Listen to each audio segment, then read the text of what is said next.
వెండి వస్తువులు 91.6 కేడిఎం బంగారు ఆభరణాల నిలయం Varsha jewellers latest designs bridal collections ఇక్కడ లభించును. Tower 2 Ganj road, Karimnagar. ఈరోజు మీకు నేను ఒక ఇద్దరు చిన్నారుల కన్నీటి గాథ తెలియబోతున్నాను. తమ తండ్రిని బతికించుకోవడానికి ఆ ఇద్దరు చిన్నారులు పడుతున్నటువంటి నరక యాతన చెప్పడానికి మీ ముందుకు వచ్చాను.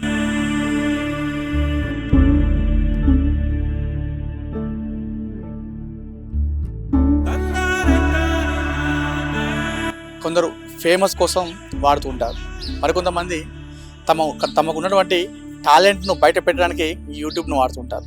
కానీ కరీంనగర్ జిల్లాకు చెందినటువంటి ఇద్దరు చిన్నారులు తమ తండ్రిని బతికించుకోవడానికి యూట్యూబ్ని వాడుతున్నటువంటి పరిస్థితి.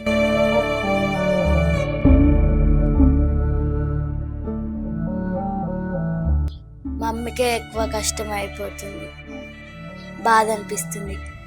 డాడీ అట్లున్నాడు, మమ్మీ ఏమో కష్టపడుతుందని.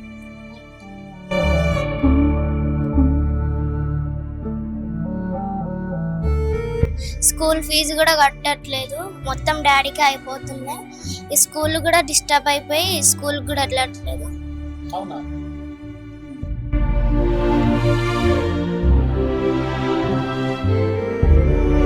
ఒక ఆడపిల్ల పెళ్లి చేసుకున్న పాపానికి అన్నయ్య కళ అయిపోయింది.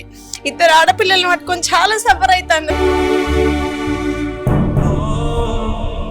పాప చిన్నపిల్లలు చిన్నప్పటి నుండి వాళ్ళ డాడీకి ప్రేమ లేక అనురాగం లేక చాలా బాధపడుతున్నారు.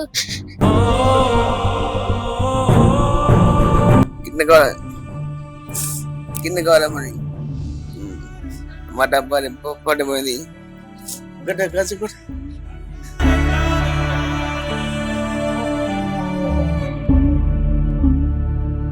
నమస్తే, welcome to Suman TV Karimnagar. నేను మీ అండి. ఈరోజు మీకు నేను ఒక ఇద్దరు చిన్నారుల కన్నీటి గాథ తెలియబోతున్నాను. ఇద్దరు చిన్నారుల యొక్క విషాదకరమైన గాథ నేను మీకు చెప్పబోతున్నాను. తమ తండ్రిని బతికించుకోవడానికి ఆ ఇద్దరు చిన్నారులు పడుతున్నటువంటి నరక యాతన చెప్పడానికి మీ ముందుకు వచ్చాను. యూట్యూబ్ మనకు అనగానే చాలా మంది తమ టాలెంట్ను బయట పెట్టుకుంటూ ఫేమస్ అవడానికి చేస్తున్నటువంటి చాలా పని చేస్తుంటుంది ఈ సోషల్ మీడియా యూట్యూబ్ అనేది. యూట్యూబ్ అంటే దీన్ని కొందరు ఫేమస్ కోసం వాడుతూ ఉంటారు, మరికొంతమంది తమకు ఉన్నటువంటి టాలెంట్ను బయట పెట్టడానికి యూట్యూబ్ను వాడుతుంటారు. మరికొంతమంది దాని నుండి వచ్చే రెవెన్యూ నుండి జీవనోపాధి పొందుకుంటూ ఈ విధంగా వాడుతుంటారు. కానీ కరీంనగర్ జిల్లాకు చెందినటువంటి ప్రవస్తి అదేవిధంగా ప్రశస్తి అనే ఇద్దరు చిన్నారులు, ఇద్దరు కూడా సిస్టర్స్, తమ తండ్రిని బతికించుకోవడానికి యూట్యూబ్ని వాడుతున్నటువంటి పరిస్థితి.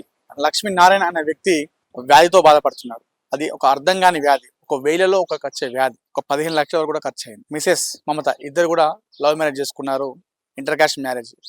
ఈ వ్యాధి వచ్చిన తర్వాత ఇప్పటి వరకు సుమారు మమత 15 లక్షల వరకు కూడా ఖర్చు పెట్టింది. తమ దగ్గర ఉన్నటువంటి ఆస్తులు, ఇల్లులు, అదేవిధంగా నగలు అన్ని కూడా అమ్ముకొని తమ భర్త కోసం ఖర్చు పెట్టడం జరిగింది. ఉండడానికి ఇల్లు లేదు, ఉన్న ఇల్లు కూడా ఫైనాన్స్ వాళ్ళ బాధతో ఇల్లు విడిచిపెట్టిన పరిస్థితి.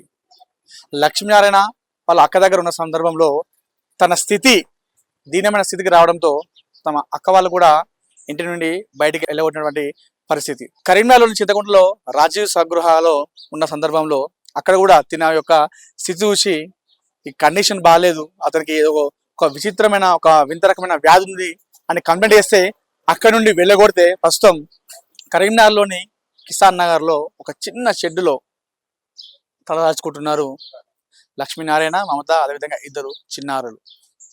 15 లక్షలు ఖర్చు అయింది. అయితే ఏం చేయాలో తెలియని సిచ్యువేషన్లో తమ ఇద్దరు పిల్లలు కూడా తమ తల్లికి చెప్పిన సందర్భం, అమ్మ యూట్యూబ్లో చేస్తే డబ్బులు వస్తాయి కదా, మా నాన్నని మేము కాపాడుకుంటాం అమ్మ, మాకున్న టాలెంట్తో అని చెప్పేసి ఆ ఇద్దరు చిన్నారులు తమ తల్లికి చెప్పగానే యూట్యూబ్ని క్రియేట్ చేసుకొని అప్పటి నుండి ఇప్పటి వరకు యూట్యూబ్లో తమ వీడియోలు చేసుకుంటూ వస్తూ సబ్స్క్రైబర్ పెంచుకుంటూ వస్తున్నారు. ఆ యూట్యూబ్లో ఉన్న ఫాలోవర్స్ కూడా తన లక్ష్మీనారాయణ ఆర్థిక స్థితిగతులను ప్రస్తుతం చూసుకున్నటువంటి పరిస్థితి. ప్రస్తుతం లక్ష్మీనారాయణ సిచ్యువేషన్ చాలా క్రిటికల్గా ఉంది. ఆర్థిక ఇబ్బందులతో సతమతం అవుతూ సుమన్ టీవీని ఆశ్రయించారు ఆ కుటుంబం అంతా కూడా. ఒకసారి లోపలికి వెళ్దాం, లోపలికి వెళ్ళి వారి ఆర్థిక పరిస్థితి ఎలా ఉంది, జమ్మికుంట సిస్టర్స్ అనే యూట్యూబర్స్ ఇద్దరు చిన్నారులకు తమ తండ్రిపై ఉన్నటువంటి అపారమైన ప్రేమ, అంటే ఒక చిన్నతనంలోనే ఆ బరువు బాధ్యతను తమ భుజాన వేసుకున్నారు ఆ చిన్నారులు కూడా. లోపలికి వెళ్దాం. లోపలికి వెళ్ళి లక్ష్మీనారాయణ పరిస్థితి ఎలా ఉంది, అయితే తనకు వచ్చినటువంటి ఆ డిసీజ్ ఏదైతే ఉందో దానికి ఆరోగ్యశ్రీలో దానికి ఎలాంటి పథకాలు అనేవి ఆరోగ్యశ్రీకి వర్తించదు. దీనివల్ల వాళ్ళు చాలా ఇబ్బంది పడుతున్నారు. ప్రభుత్వం ఆదుకోవాలన్నట్టుగా వాళ్ళు చెప్తున్న పరిస్థితి. సో లోపలికి వెళ్దాం. లోపలికి వెళ్ళి వాళ్ళ పరిస్థితి ఎలా ఉంది అని చెప్పేసి కనుక్కునే ప్రయత్నం చేద్దాం. ఇదే ఈ చిన్న రేకుల షెడ్లోనే వాళ్ళు ఉంటున్న పరిస్థితి. జమ్మికుంట నుండి, తర్వాత అక్కడ నుండి తాటికల్ నుండి, తర్వాత చింతకుంట నుండి మొత్తం అందరూ వెళ్ళగొడితే కరీంనగర్లోని ఈ రేకుల షెడ్లోనే వాళ్ళు తలదాల్చుకుంటున్నారు. ఈ చిన్న దాంట్లోనే నలుగురు ఉంటున్నటువంటి పరిస్థితి. సో లోపలికి వెళ్దాం. లోపలికి వెళ్ళి వాళ్ళ ఆర్థిక పరిస్థితి ఎలా ఉంది, లక్ష్మీనారాయణ యొక్క ఆరోగ్య పరిస్థితి ఎలా ఉంది, అన్ని విషయాలు ఒకసారి లోపలికి వెళ్ళి అన్ని విషయాలు తెలుస్తున్నాం రండి.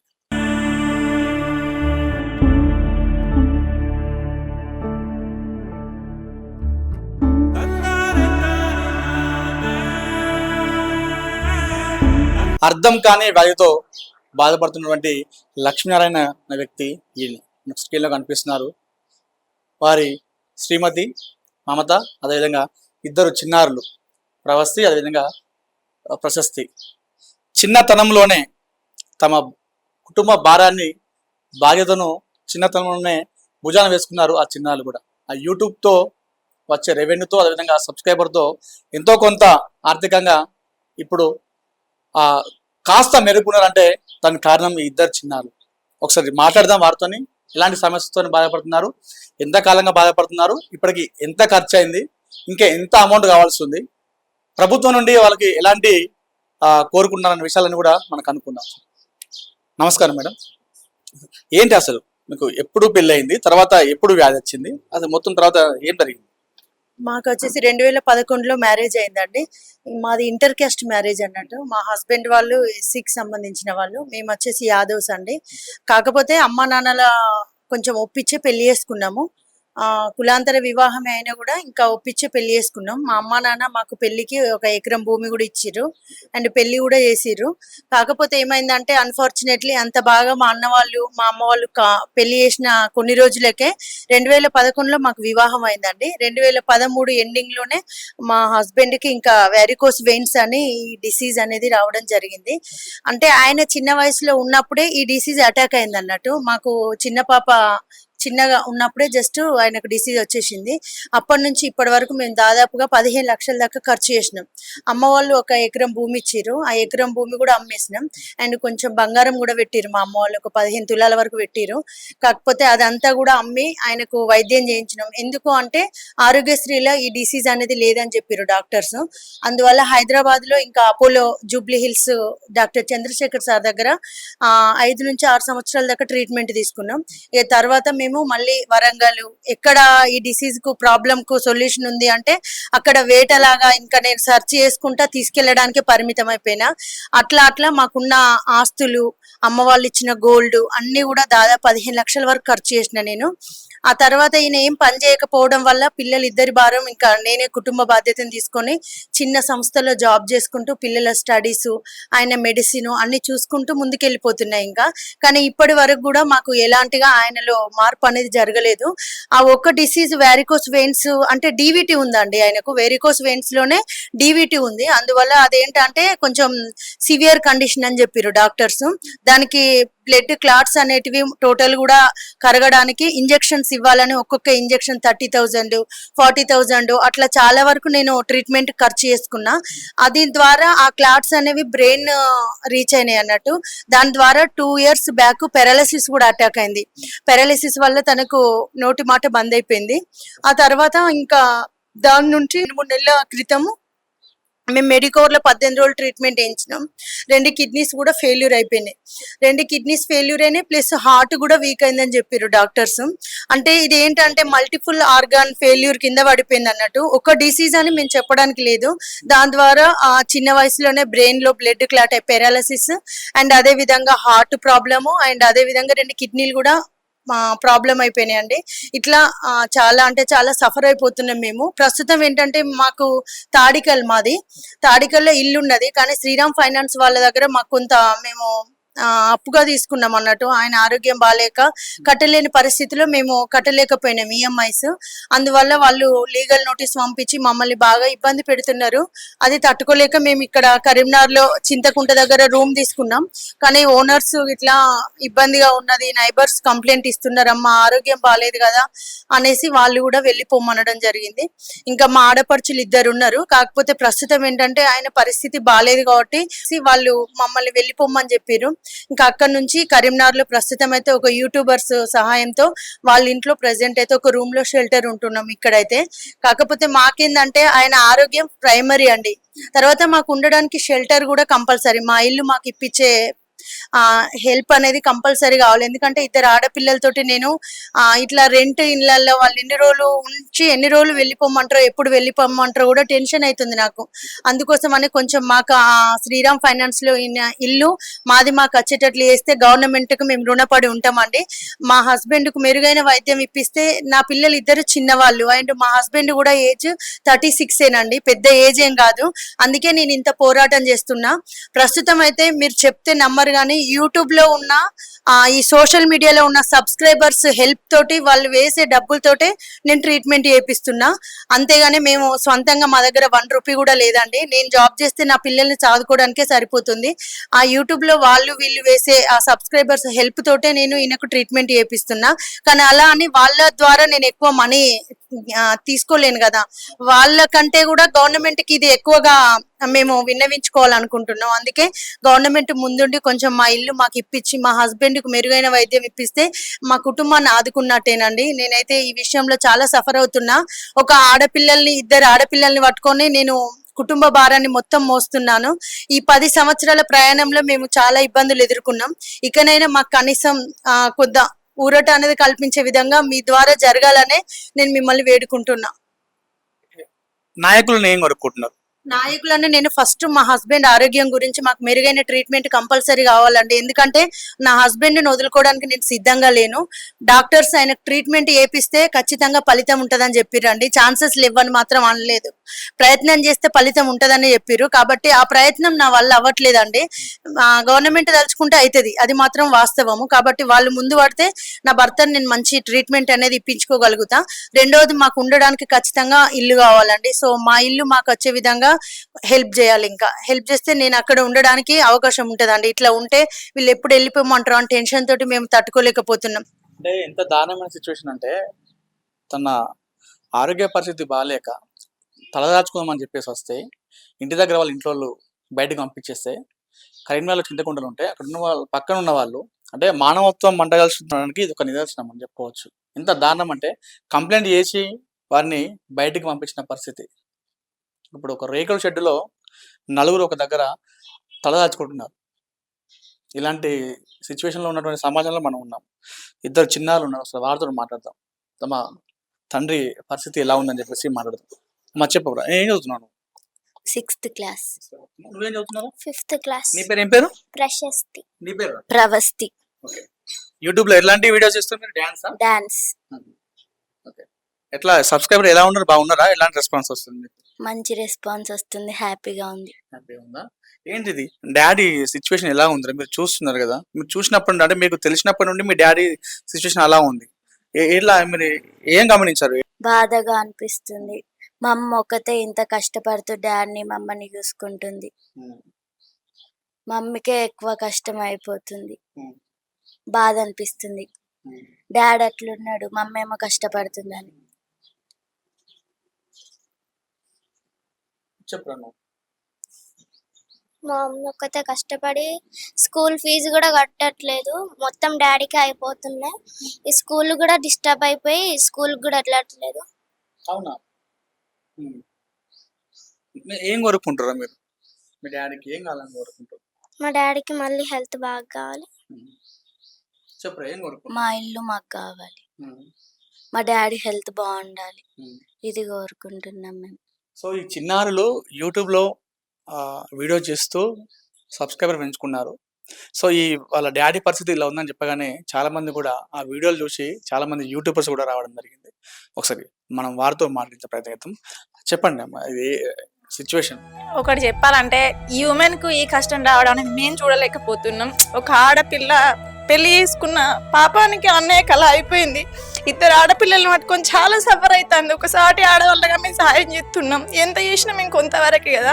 గవర్నమెంట్ని కోరుకునేది ఒకటి ఏంటంటే ఈ అక్క వాళ్ళకి కొంచెం సహాయం చేసి వీళ్ళని ఒక స్థాయిలో ఉంచితే మేము ఏ జన్మకైనా వాళ్ళ గవర్నమెంట్ అనేది పేదవాళ్ళని ఆదుకుంటుంది కదా, మేము అదే కోరుకుంటున్నాం. ఇంత మేము చెప్పలేకపోతున్నా. వాళ్ళ సిచ్యువేషన్ ఏంటంటే మాకు పరిచయం అయిన ఉండాలి, నేను చూస్తున్నా కదా, చాలా సఫరు. ఒక ఆడపిల్లకి రావద్దు, కాకపోతే వాళ్ళకి వచ్చింది. అన్నయ్య ఏం పని చేయలేని పరిస్థితి. ఒక ఆడపిల్ల చిన్న జాబ్ చేసుకొని పిల్లల్ని పోషించుకుంటూ ఆయన ట్రీట్మెంట్ చాలా వరకు యూట్యూబ్ సహాయం చేస్తుండ్రు. కానీ ఎవరైనా ఎంత చేస్తారని వేరే ఫ్యామిలీ వాళ్ళకు ఉంటాయి కాబట్టి సోషల్ మీడియాను కానీ గవర్నమెంట్ తరఫున కానీ ఒకటే అని మేము కోరుకున్నది, వీళ్ళకి సహాయం చేసి వీళ్ళని మీరే బ్రతికించాలనుకుంటున్నా. నేను అన్నయ్య హెల్త్ బాగా కావాలి, అట్లనే అక్క వాళ్ళకి ఒక రూమ్ కావాలి. ఎందుకంటే ఎప్పటికన్నా కొన్ని రోజుల వరకే కదా అన్నయ్య ఉండేది. వాళ్ళకంటూ పాపం చిన్నపిల్లలు చిన్నప్పటి నుండి వాళ్ళ డాడీకి ప్రేమ లేక అనురాగం లేక చాలా బాధపడుతున్నారు. మేము ఈ మధ్యలో పరిచయం అయినాం, కానీ వాళ్ళని చూసుకొని మేమే తట్టుకోలేక ఇంత ఎమోషనల్ అయిపోతున్నాం. అలాంటి వాళ్ళ అమ్మ ఎంత ఎమోషనల్ అవుతుందో మీకే తెలియదన్న. వాళ్ళ పిల్లలు చదువులేక ఎంత బాధపడుతున్నారు. వాళ్ళకి మంచి చదువునియాలి. గవర్నమెంట్ ఏం అడుగుతున్నామంటే వీళ్ళ ఇల్లు విషయంలో ఫైనాన్స్ ఉంది, ఆ విషయంలో చిన్న హెల్ప్ కావాలి. అన్నయ్య హెల్త్ పరంగా మంచి హెల్ప్ కావాలి, పిల్లలకు మంచి ఫ్యూచర్ వాళ్ళకి ఇవ్వాలి అని చిన్న మాట అంతే. అన్నయ్యకి హెల్త్ బాగాలేదు, తను ఇప్పుడు జాబ్ చేస్తలేదు, పిల్లల చదువు ఆగిపోయింది, అన్నీ ఆగిపోయినాయి. వాళ్ళు యూట్యూబ్ తోటే రూపాయి యూట్యూబ్ తోటే బతుకుతారు, తిండి తింటారు, ఆయనను చూపెట్టుకుంటారు. తను తోడబుట్టిన అక్క చెల్లెళ్ళు ఉన్నారు, అన్నయ్యను మొత్తం వదిలేసిరు. తను మస్తు బాధపడతాడు చెప్పుకోలేక, ఫుడ్ తినడానికి కూడా బాధపడతాడు. వాళ్ళ బాధ చెప్పలేకపోతున్నాం మేము. పిల్లలు ఇట్లా చేతులు ఎక్కి మా డాడీని కాపాడండి అని ప్రతి ఒక్కరిని అడుగుతారు. గవర్నమెంట్ నేను ఏం కోరుకుంటలేను, గవర్నమెంట్ ముందుకు వచ్చి ఆ పిల్లల మొహం చూసి తనని హెల్త్ బాగా చేయమనండి, వాళ్ళ ఇల్లు వాళ్ళకి ఇప్పియండి, వాళ్ళు ఒక నీడకుంటారు. పిల్లలు పాపం చాలా కష్టపడతారు, అట్లా తండ్రి కోసం చెప్పుకోలేకపోతారు. గవర్నమెంట్ను ముందుకు వచ్చి సహాయం చేయండి కదా, ఒక్కటే మేము కోరుకునేది. ఒక ఇద్దరు పిల్లలకి తండ్రిని అనేది కాపాడండి, దయచేసి మీరు ఎవరైనా ముందుకు వచ్చి వాళ్ళని ఒక మంచి నీడనివ్వండి, అంతే. వాళ్ళకు తండ్రిని ఉంచండి, అదే ఒక్కటే మేము కోరుకుంటున్నాం. అమ్మ, ఎప్పుడన్నా మీరు నాయకులను కలవడం జరిగిందా? ఏమన్నారు కలిస్తే ఎవరైనా? మేము కలిసినామండి ఇంతకుముందు మానకొండూరు కాన్స్టిట్యున్సీ మాది. రసమయ్య సార్ ఉండేది, కలిసినాం మేము. కానీ మాకు ఎలాంటిగా అక్కడ నుంచి ఏం మాకు ఎలాంటిది రాలేదండి, ఆర్థిక సహాయం కానీ హెల్ప్ కానీ ఏం రాలేదు.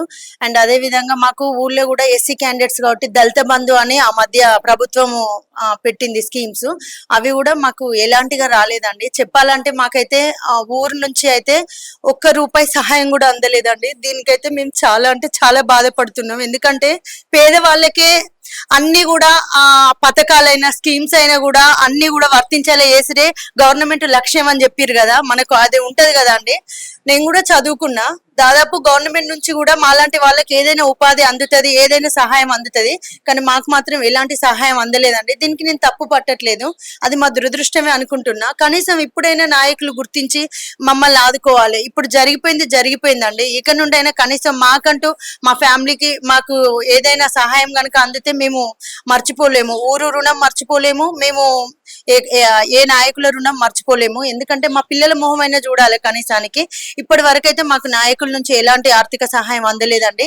ఇప్పుడు కూడా మేము వెళ్ళడానికి మా ఫ్రెండ్స్ సహాయంతో ఎమ్మెల్యే గారిని ఇంకా ఇక్కడ సెంట్రల్ మినిస్టర్ గారిని కలవడానికి వాళ్ళు హెల్ప్ చేస్తామన్నారు. కాకపోతే అందుబాటులో లేరు అన్నట్టుగా, అంటే ఆగుతున్నాం అన్నట్టు.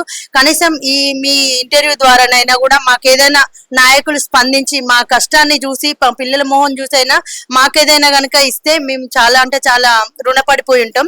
మాకు డబ్బు అవసరం లేదండి, నా భర్త ఆరోగ్యం మంచిగా చేయించి మాకు ఇల్లు అనేది ఇస్తే మేము అంతకన్నా ఇంకా ఏం అవసరమే లేదండి. ఇది ఒక సహాయం మాకు చేసి మా కుటుంబాన్ని గట్టెక్కించండి. చెప్పండి లక్ష్మీనారాయణ గారు, ఎట్లా ఉంది ఇప్పుడు మీ ఆరోగ్య పరిస్థితి? తెలియదు, మాట తెలియదు. కింద కావాలని మా డబ్బా పడిపోయింది. ఒక గడ్డ కసిపడి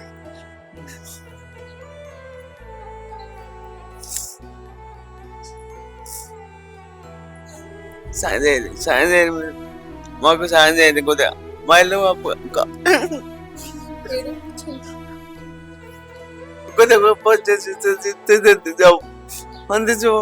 చూడాలి. అంటే తనకు వచ్చినటువంటి బాధను కూడా తను చెప్పలేని పరిస్థితిలో ఉన్నాడు లక్ష్మీనారాయణ. ప్రస్తుతం ఎలాంటి ట్రీట్మెంట్ నడుస్తుంది? అయితే ఇప్పుడు ప్రెసెంట్ అయితే మా హస్బెండ్ కి 2 కిడ్నీస్ ఫెయిల్యూర్ అయినాయండి. టోటల్ గా 2 స్పాయిల్ అయిపోయినాయి అని చెప్పారు. అయితే డయాలసిస్ చేపిస్తున్నాం, వారానికి 2 సార్లు చేపిస్తున్నాం. ఇన్ఫెక్షన్ ఎక్కువగా ఉన్నప్పుడు 3 సార్లు. అయితే ఇప్పుడు ఏంటంటే ఇక్కడ మెడకు అది వేసిరు, దాని ద్వారానే డయాలసిస్ అనేది జరుగుతుంది. ఇప్పుడు అదిని తీసి మనకు అది ఎక్కువ రోజులు ఉంచితే ఇన్ఫెక్షన్ అవుతుందంట. ఏవి ఫిష్లా అని హ్యాండ్కి చేయాల్సి వస్తుంది అని చెప్తే మేము సన్షైన్ హాస్పిటల్ అడ్మిట్ అయినాం. కాకపోతే మాకు అన్ఫార్చునేట్లీ ఏమైంది అంటే అన్ని స్కానింగ్లు, టెస్ట్లు అండ్ ఆయనకు హార్ట్ వీక్ ఉండడం వల్ల 2DK అట్లాంటి అన్ని స్కానింగ్స్ అయిపోయిన తర్వాత లాస్ట్ ఆపరేషన్ థియేటర్ లోకి తీసుకెళ్లేటప్పుడు ఫీవర్ ఉన్నది అన్నట్టు ఆయన టెన్షన్ పడిండు బాగా. నాకేమన్నా అయితే నా పిల్లల పరిస్థితి ఏంటి, నా భార్య ఇంకా ఈ పిల్లల్ని పట్టుకొని ఎట్లా ముందుకెళ్ళిపోతుంది, నేను ఇలా అయిపోయినా అని తను కొంచెం టెన్షన్ పడడం వల్ల ఆ బీపీ అనేది ఎక్కువ అవడము అట్లా ఇక డాక్టర్స్ దాన్ని అన్ఫిట్ అనేసి అన్నారు. ఆ టైంలో అది చేయడం కరెక్ట్ కాదమ్మా, ఒక 1 వీక్ అట్లా అయిన తర్వాత ఆయన జ్వరం తగ్గిన తర్వాత మళ్ళీ తీసుకురండి, ఆపరేషన్ అనేది చేస్తామని చెప్పారు. అందుకే మేము మళ్ళీ ఇంటికి తీసుకొచ్చినాం. అంటే ఇప్పుడు ఆపరేషన్ తర్వాత కూడా మేము 2 కాళ్ళకు కూడా ఆయన ఎట్లా అంటే ప్రస్తుతం వాష్రూమ్ కూడా తనకు తాను వెళ్తలేడు, నేనే ఇంకా డైపర్స్ అట్లాంటివి వాడుతున్నాం అన్నట్టు. సో అందుకనే ఆయనకు ఆ కాళ్ళకు ట్రీట్మెంట్ చేపిస్తే అట్లీస్ట్ ఆయన అవసరాలన్నా ఆయన కనీసం సొంత పనులు చేసుకుని ఆయన కనీసం మా కళ్ళ ముందు ఉంటే చాలు అన్నట్టు ఈ ప్రయత్నం చేస్తున్నా అండి. ఈ ప్రయత్నానికి నేను సోషల్ మీడియా, నా యూట్యూబ్ ఫ్యామిలీ సపోర్ట్ తీసుకుంటున్నా. వాళ్ళందరూ కలిసి తల ఒక చేస్తేనే నేను సన్షైన్ హాస్పిటల్ దాకా వెళ్ళడం జరిగింది. అంటే మా ఆయనకున్న ప్రాబ్లం ఒక్కటి కాదు కాబట్టి మామూలు పర్సన్స్ కు అయ్యే ఖర్చు కాకుండా ఎక్కువ అవుతుందని చెప్పారు. ఎవ్రీథింగ్ ప్రతిదీ స్కానింగ్ రిపోర్ట్స్ అన్ని ఉంటేనే దాన్ని బట్టి మేము సర్జరీ చేస్తాం అని చెప్పారు. మళ్ళీ సర్జరీ కూడా మామూలు డాక్టర్స్ కాకుండా ప్లాస్టిక్ సర్జన్ వాళ్ళని తీసుకొచ్చి చేపిస్తామమ్మా, ఎందుకంటే ఆయనకున్న నర్వ్స్ అనేటివి బ్లాక్ అయిపోయినాయి, ఒక్కటి మాత్రమే ఉంది, ఆ ఒక్కదాని ద్వారా చేస్తే సక్సెస్ అయితే అయినట్టు లేదంటే లేదని డాక్టర్స్ చెప్పేసారు. సో ప్రెసెంట్ అయితే నేను సన్షైన్ లో ట్రీట్మెంట్ చేపిస్తున్నాను. వీళ్ళంతా కూడా యూట్యూబర్స్, తోటి యూట్యూబర్ కి కుటుంబ సభ్యులకు కష్టం అని చెప్పేసి అందరూ కూడా రావడం జరిగింది. వీళ్ళందరూ కూడా కలిసికట్టుగా వాళ్ళు ఎంతో కొంత వాళ్ళకు నచ్చినటువంటి ఆర్థిక సహాయం చేస్తూ వారు కాస్త ముందుకు తీసుకెళ్తున్నారు. సో వారితో మాట్లాడదాం కొంతమందితో. చెప్పండి, మీరు ఎక్కడ, అసలు వీళ్ళ పరిస్థితి ఎలా ఉంది, మీరు చూశారు కదా లైవ్ లో? వీళ్ళ పరిస్థితిని నేను గత 5 నెలల నుండి చూస్తూనే ఉన్నా. 5 నెలలుగా నాకు పరిచయం అయ్యిండ్రు. జంబికుంట సిస్టర్స్ అని యూట్యూబ్ లో ఒక వీడియో చూసి హాస్పిటల్లో అడ్మిట్ అయ్యిండ్రు, మెడికవర్ హాస్పిటల్ అన్న తర్వాత నేను రావడం జరిగింది. హాస్పిటల్కి వచ్చిన తర్వాత అన్నయ్యకి అప్పటికి 2 కిడ్నీలు పాడైపోయినాయి, డయాలసిస్ జరుగుతుంది. మెడికవర్ హాస్పిటల్లో ఒక వారం రోజులు ఉన్నారు. అప్పుడు ఫ్యామిలీ ఎవరు లేరు, అక్కకి సపోర్ట్ అసలు ఏమీ లేదు. ఏం లేకపోయినా కూడా యూట్యూబ్ ఫ్యామిలీ అందరు కలిసి చాలా మంది సహాయం చేసిండ్రు, బ్లడ్ డొనేట్ చేసిండ్రు. అందరి సహకారంతోనే అప్పుడైతే వారం రోజులు హాస్పిటల్లో ఉండి హాస్పిటల్ నుండి డిశ్చార్జ్ అయ్యిండ్రు. ఇంకా ఇప్పుడు డే బై డే 2 days కి ఒకసారి డయాలసిస్ నడుస్తుంది. మొత్తానికి అయితే అక్క వాళ్ళకి ఇల్లు కూడా లేదు, అది ఇల్లు ఉన్నది కానీ ఫైనాన్స్ లో ఉన్నది. సో అది దాన్ని కొంచెం సీజ్ చేసిండ్రు వాళ్ళు. సీజ్ చేయడం వల్ల ఇట్లా రెంట్ కు అక్కడ ఇక్కడ తిరిగితే ఎవరు కూడా రెంట్ కి ఇవ్వలేదు. ఫస్ట్ ఒక దగ్గర రెంట్ కి ఇచ్చిండ్రు కానీ వాళ్ళు వెళ్ళిపోమన్నారు. అన్నయ్య పరిస్థితి చూసి ఆయన బాలేడు అంటే అట్లా ఉండడం వల్ల భయపడుతుండ్రు పక్క వాళ్ళు అని చెప్పేసి వాళ్ళు వెళ్ళిపోమన్నారు. వెళ్ళిపోమన్న తర్వాత మళ్ళీ చాలా కష్టపడి తిరిగి ఇక్కడ శ్యామల మహేష్ అనే తమ్ముడు వీళ్ళ సహకారంతో ఇక్కడైతే ఒక షెటర్ తీసుకొని ఇక్కడ రెంట్ కి ప్రస్తుతానికి ఉంటుండ్రు. 2 ఆడపిల్లలు పట్టుకొని ఎంత కష్టపడుతుంది అంటే అసలు అది చూడ్డానికే అసలు చాలా బాధాకరమైన విషయము. ఇప్పుడు కాదు, గత 10 సంవత్సరాల నుండి ఇదే కష్టపడుతుందట. 5 నెలల నుండి చూస్తేనే మాకైతే అసలు ఇది ఎట్లా భరిస్తుంది, ఇంత కష్టాన్ని ఎట్లా మోయగలుగుతుంది అనిపిస్తుంది. ఆ 10 సంవత్సరాల నుండి మోస్తున్న ఆమెకి ఏమనిపిస్తుందో, అసలు ఆమె ఎట్లా భరిస్తుందో. ఒక ఉమెన్ కి ఇంత ధైర్యము, ఇంత స్ట్రాంగ్ గా నిలబడింది అని అంటే ఆమె చదువు, ఆమె సంస్కారం ఆమెను నిలబెడుతుందని అయితే గట్టిగా నమ్ముతున్నాము.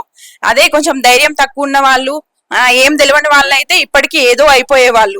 అక్క వాళ్ళకి యూట్యూబ్ నుండి ఎంత సహాయం పొందినా కూడా, ఇప్పుడు యూట్యూబర్స్ అంటే చాలా మంది మెంబర్స్ ఎవరో వాళ్ళకి తోచిన సహాయం ఒక 100, 200, 500, 1000 ఇంతకంటే ఎక్కువ చేయలేరు. కానీ ఇప్పటికైతే ట్రీట్మెంట్ వరకు జరిగింది, జస్ట్ ట్రీట్మెంట్ జరిగింది. కానీ ఇప్పుడు సర్జరీస్ ఉన్నాయి. ఈ సర్జరీస్ కి అయితే గవర్నమెంట్ ఆదుకోవాలి. ఈ న్యూస్ అనేది ఎక్కువ స్ప్రెడ్ కావాలి, గవర్నమెంట్ వరకు వెళ్ళాలి, వాళ్ళ కాన్స్టిట్యున్సీ ఎమ్మెల్యే గారి వరకు వీళ్ళందరికీ తెలిస్తే ఎంతో కొంత హెల్ప్, బల్క్ లో అమౌంట్ హెల్ప్ అయితే అక్క వాళ్ళు కొంచెం సర్జరీస్ జరిగి కనీసం ప్రశాంతంగానైనా బ్రతకగలుగుతారు. అదొకటైతే చెప్పాలనుకుంటున్నా. దయచేసి అందరూ హెల్ప్ చేయండి. ఎవరెవరైతే బంధువులు ఉన్నారో అందరూ అలా భావాన్ని చూసేసి అయితే కొద్దిగా దూరం పెట్టడం వల్ల కొద్దిగా అక్క చాలా సఫర్ అవ్వడం మేము గమనించి కొంతవరకు అయితే మాకు సాధ్యమైనంత వరకు మేము అక్కకు తోడుగా ఉంటూ కొంతవరకు అక్కకు ధైర్యాన్ని అయితే మేము ఇవ్వడం జరుగుతుంది. కానీ ఎంత ధైర్యం ఇచ్చినా కానీ అక్కకు కొంతవరకు అమౌంట్ అయితే మొత్తమే అందక చాలా ఇబ్బంది పడుతుంది. కాబట్టి కొంతవరకు ఆరోగ్య రీత్యా మరియు గవర్నమెంట్ తరఫున కొంతవరకు హెల్ప్ చేయాలని మనస్ఫూర్తిగా కోరుకుంటున్నాము. అలాగే కొంత చిన్న పిల్లలు ఉన్నారు, వీళ్ళకైతే ఇప్పటి వరకు చదువుకోవడానికి కూడా ఇప్పుడు డబ్బులు కట్టలేని సిచ్యువేషన్లో ఉన్నారు. ఇప్పుడు చాలా రోజుల నుండి ఇంటి దగ్గరే ఉంటున్నారు పిల్లలు. పిల్లలకు సహాయం చేయాలి. ఆరోగ్యపరంగా ఎంతో మందికి గవర్నమెంట్ హాస్పిటల్లో చేసే ట్రీట్మెంట్ అయితే అందుతుంది, కానీ ఇతనికి ఉన్నటువంటి ట్రీట్మెంట్ గవర్నమెంట్ హాస్పిటల్లో అందట్లేదు. సో గవర్నమెంట్కు కాకుండా ప్రైవేట్లో కూడా కొంత మన రాజకీయ నాయకులు వాళ్ళకి కొంత హెల్ప్ చేసి ఆరోగ్యాన్ని అతని కోసం కొంతవరకు అమౌంట్ను ఖర్చు చేసే విధంగా కొంత సహాయం చేయాలని మా తరపున మేమైతే అందరినీ కోరుకుంటున్నాం. ఇద్దరు ఆడబిడ్డలను వేసుకొని తన భర్తతో ఒంటరిగా పోరాడుతుంది ఒక మహిళ. తమ ఇద్దరు పిల్లలు ఉన్నటువంటి టాలెంట్తో యూట్యూబ్లో ఒక అకౌంట్ క్రియేట్ చేసుకొని అందులో నుండి వచ్చే రూపాయి కూడబెట్టుకొని తమ తండ్రిని కాపాడుకుంటున్నారు ఆ ఇద్దరు చిన్నారులు కూడా. దయచేసి ఈ వీడియో చూస్తున్నారు ఎవరైనా కూడా వీరికి సంబంధించినటువంటి అకౌంట్ వివరాలు, అదేవిధంగా గూగుల్ పే, ఫోన్పే కింద డిస్ప్లే చేస్తాము. ఆ నెంబర్కి మీకు తోచినంత ఆర్థిక సహాయం చేసి ఆ కుటుంబాన్ని ఆదుకోవాలి. అదేవిధంగా నాయకులు కరీంనగర్ జిల్లా ఉన్నటువంటి ఎమ్మెల్యేలు, అదేవిధంగా ఎంపీ చాలా మంది నాయకులు ఉన్నారు. దయచేసి వీరి యొక్క కుటుంబం ఉన్నటువంటి ఈ బాధను, వారి మనోవేదనను అర్థం చేసుకొని ఈ కుటుంబానికి ప్రభుత్వం నుండి ఏదో రకంగా సహాయం అందాలని, లక్ష్మీనారాయణ ఆరోగ్య పరిస్థితి మెరుగు కావాలని, ఆ చిన్నారులు ఇద్దరు కూడా తమ తల్లిదండ్రులతో సుఖంగా జీవించాలని, ఆ విధంగా మీరు అడుగులు వేసి వీరికి ఏదో ఒక పథకం వర్తించేలా చూడాలని మనస్ఫూర్తిగా సుమన్ టీవీ తరపున కోరుకుంటున్నాం.